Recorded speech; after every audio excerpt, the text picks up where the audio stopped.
Assalamualaikum warahmatullahi wabarakatuh. Izin memperkenalkan diri, nama saya Hardia Yoga Purnomo. Saya bertindak sebagai moderator dan kenalkan juga teman-teman saya nanti yang akan menjelaskan materi.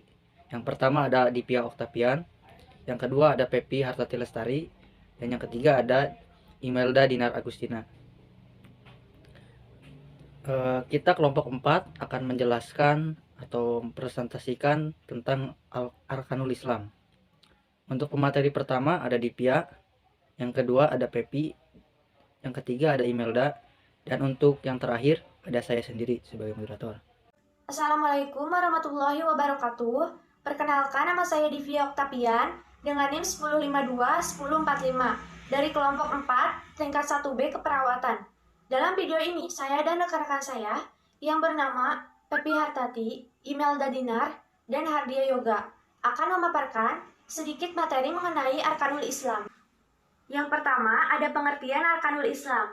Dalam agama Islam, terdapat beberapa aspek yang menjadi pondasi untuk beribadah, yang dinamakan Arkanul Islam. Pondasi-pondasi tersebut merupakan wujudan hamba Allah Subhanahu wa Ta'ala yang mengimplementasikan dirinya dalam beribadah kepada Allah Subhanahu wa Ta'ala. Arkanul Islam dapat diartikan juga sebagai rukun Islam yang dalam bahasa Arab yaitu arkan Islam. Adalah 5 tindakan dasar dalam Islam, dianggap sebagai pondasi wajib bagi orang-orang beriman dan merupakan dasar dari kehidupan muslim. Rukun merupakan sesuatu pekerjaan yang harus dimulai sebelum melakukan pekerjaan. Rukun juga dapat dikatakan sebagai dasar untuk melakukan sesuatu. Rukun menurut ajaran Islam merupakan hal yang pokok yang tidak boleh ditinggalkan, seperti dalam pelaksanaan sholat yang membaca Al-Fatihah. Ada juga bagian-bagian Arkanul Islam. Arkanul Islam atau rukun Islam terbagi menjadi 5, yaitu yang pertama ada syahadat. Syahadat atau persaksian yaitu sesuatu yang menyatakan bahwa tiada Tuhan selain Allah dan Muhammad itu utusan Allah. Ini memiliki makna mengucapkan dengan lisan, membenarkan dengan hati, lalu mengamalkannya melalui perbuatan. Makna la ilaha illallah. Makna kalimat syahadat yang pertama, la ilaha illallah, yaitu tidak ada yang berhak diibadahi secara hak di bumi maupun langit melainkan Allah semata. Dia ilah yang hak, sedang ilah atau sesembahan selainnya adalah batil. Sedang ilah maknanya ma'bud atau yang diibadahi. Artinya secara hafifah adalah tiada Tuhan selain Allah. Makna syahadat Muhammad Rasulullah. Makna syahadat Muhammad Rasulullah adalah mengetahui dan meyakini bahwa Muhammad utusan Allah kepada seluruh manusia. Beliau seorang hamba biasa yang tidak boleh disembah, sekaligus Rasul yang tidak boleh didustakan. Akan tetapi harus ditaati dan diikuti. Ada juga bagian-bagian Arkanul Islam. Selain itu, kita juga harus mengetahui dan meyakini bahwa pengambilan sumber syariat mengenai ibadah yang diperintahkan Allah maupun peraturan hukum dan syariat dalam segala sektor maupun mengenai keputusan halal dan haram. Semua itu tidak boleh kecuali lewat utusan Allah yang bisa menyampaikan syariatnya. Oleh karena itu, seorang muslim tidak boleh menerima satu syariat pun yang datang bukan lewat Rasul Shallallahu Alaihi Wasallam. Allah Subhanahu Wa Taala berfirman, apa yang diberikan Rasul kepadamu maka terimalah ia, dan apa yang dilarangnya bagimu maka tinggalkan. Quran Surat Al-Hajj ayat 7. Maka demi Tuhanmu, mereka tidak beriman sebelum mereka menjadikan engkau Muhammad sebagai hakim dalam perkara yang mereka perselisihkan. Sehingga kemudian mereka tidak ada rasa keberatan dalam hati mereka terhadap keputusan yang kau berikan, dan mereka menerima dengan sepenuhnya. Quran Surat An-Nisa ayat 65. Dari kedua firman di atas memiliki makna yaitu yang pertama. Pada ayat pertama, Allah memerintahkan kaum muslimin supaya menaati Rasulnya, pasca seluruh yang diperintahkannya, dan berhenti dari seluruh yang dilarangnya.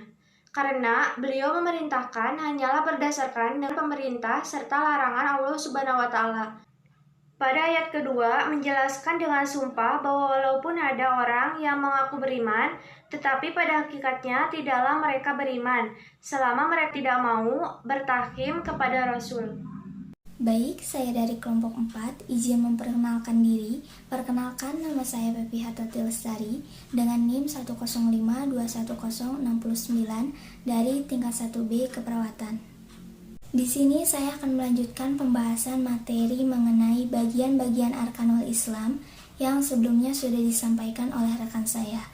Selanjutnya yang kedua yaitu ada sholat. Sholat merupakan tiang agama.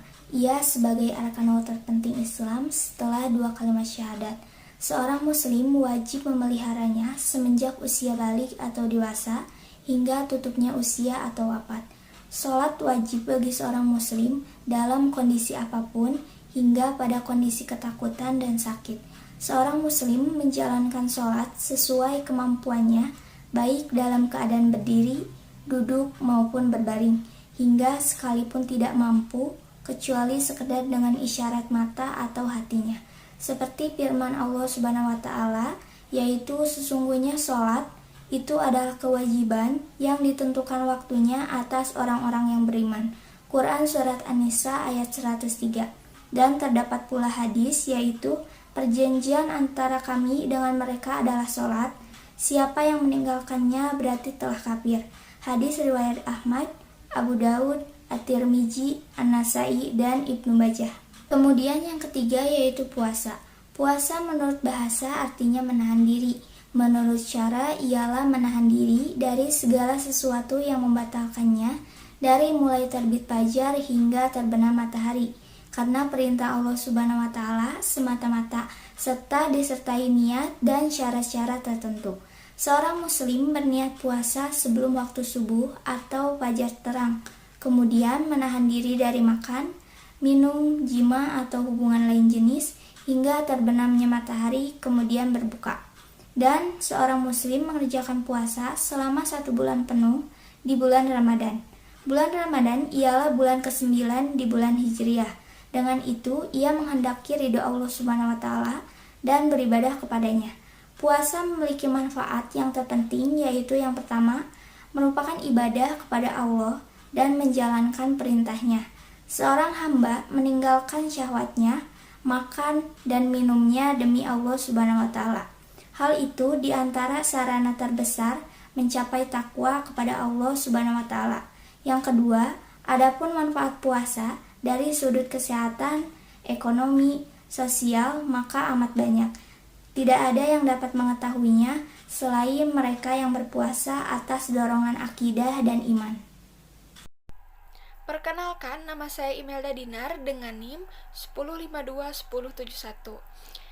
Saya akan melanjutkan dan menjelaskan tentang syarat-syarat wajib dalam berpuasa.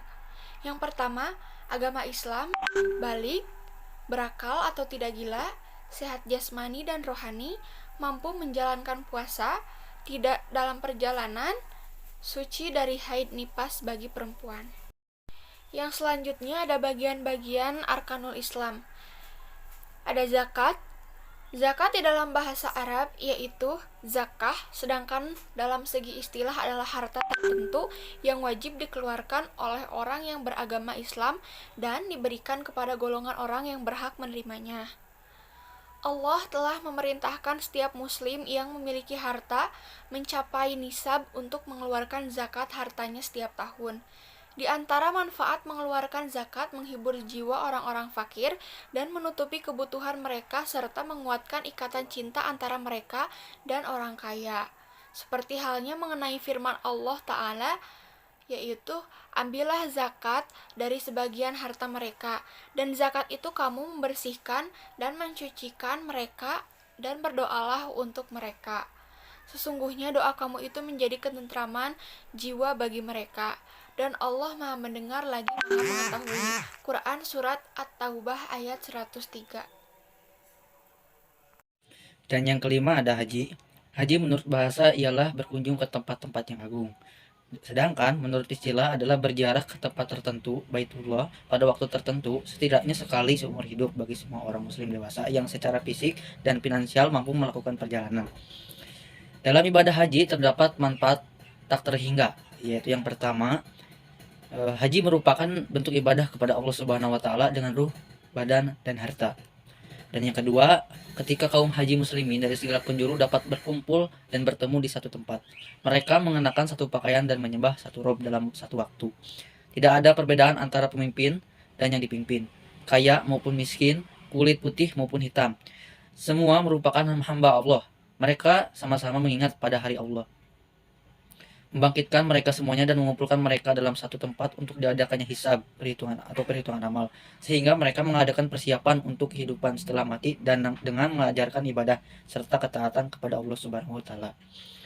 Dapat disimpulkan bahwa haji ini diwajibkan kalau misalkan kita berkecukupan lebih, dan sunnah hukumnya bagi orang-orang yang masih belum punya rezeki untuk berangkat haji. Yang selanjutnya ada pengalaman atau peranan arkanul Islam dalam pembentukan kepribadian. Dalam pembentukan kepribadian, seseorang erat kaitannya dengan akidah. Akidah adalah sesuatu yang memang mengikat pemiliknya dalam setiap perilaku, baik dalam perilaku berpikir, merasakan, berbicara, maupun bertindak.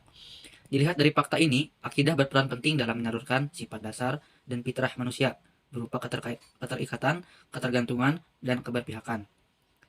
Di antara peran penting arkanul Islam adalah menyesuaikan keyakinan dan perasaan seseorang dengan fakta kehidupan yang sesungguhnya.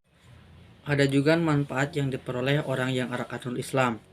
Yang pertama yaitu membebaskan dirinya dari ubudiyah atau penghambaan kepada selain Allah, baik bentuknya kekuasaan, harta, pemimpin, maupun yang lainnya. Yang kedua, membentuk pribadi yang seimbang, yaitu selalu kepada Allah baik dalam keadaan suka maupun duka. Dan yang ketiga, dia merasa aman dari berbagai macam rasa takut dan cemas. Yang keempat, dia memberikan kekuatan kepada jiwa dan dia hanya berharap kepada Allah dan ridho terhadap segala ketentuan Allah. Yang kelima, yaitu menjunjung asas persaudaraan atau ukhuwah dan persamaan. Itulah manfaat oleh orang yang arkanul Islam. Dalam kehidupan manusia selalu berhadapan dengan masalah sebagai ujian di dalam kehidupannya. Sehingga dalam menghadapi kehidupan yang tidak selalu berjalan sesuai dengan ekspektasi atau rencana, maka manusia memerlukan tempat untuk berpijak yaitu berupa iman. Apabila iman sudah menjadi landasan hidupnya, maka ia akan mampu menguasai keadaan yang dihadapinya. Bukan sebaliknya, yaitu keadaan yang menguasai dirinya. Sekian presentasi dari kelompok 4. Mohon maaf apabila ada kesalahan dalam perkataan atau dalam pembacaan. Wabillahi taufiq wal hidayah. Wassalamualaikum warahmatullahi wabarakatuh.